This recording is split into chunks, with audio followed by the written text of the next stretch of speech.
Hi everyone, Greg James from Greg James Fishing World. Welcome to another one of my secret little fishing vids where we've put together another tail from our tackle box. Today we'll be looking at our famous iconic Australian fish called the whiting. It's from the smelt family, so that means basically to us non-marine scientists that it feeds on the bottom, feeds in broken ground, deep and shallow water, but is a very difficult little fella to catch. You need some line, around about breaking strain of 8 to 9 kilos. A lot of people will get lighter than that, but I tend to fish with a heavy line. And the big thing you need to do is to get your main hook below the bottom sinker. You need some size 6 hooks. These are just a packet of hooks I buy from the shop.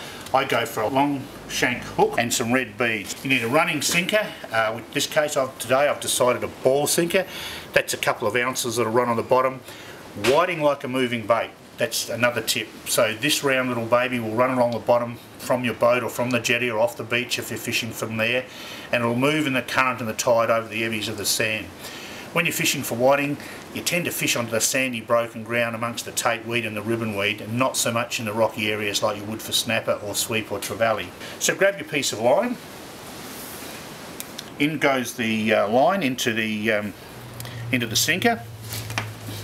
And as I said a minute ago, you really have to get the hook, your main working hook, below the sinker. So you do a double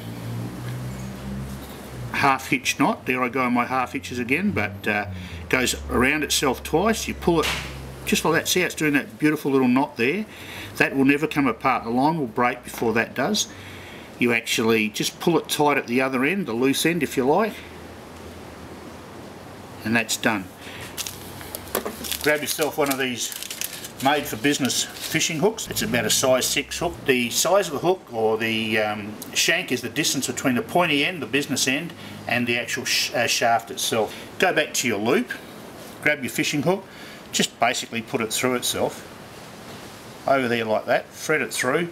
Don't have to muck around tying extra knots that you don't need, and you can see it's almost just like threaded back over itself on this piece of about 15 to 20 pound line. So get a good look at it. You can see that the hook there is right at the bottom of my rig. It's tightly secured, and the ball sinker, I'll just tie it off with a couple of half hitches for the day's episode. You can use swivels, you can use stoppers on your line, which is always a good way, so the 2 half hitches go over themselves.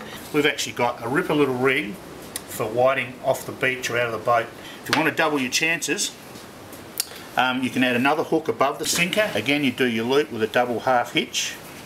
Again, thread it through quickly.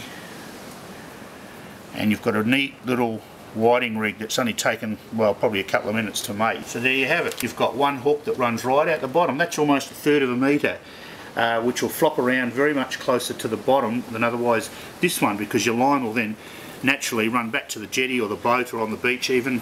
But in effect, it's a very simple ball sinker with your whiting rig main hook. The action hook is actually this one here, which is on the bottom below the sinker. So that's it. Tight lines.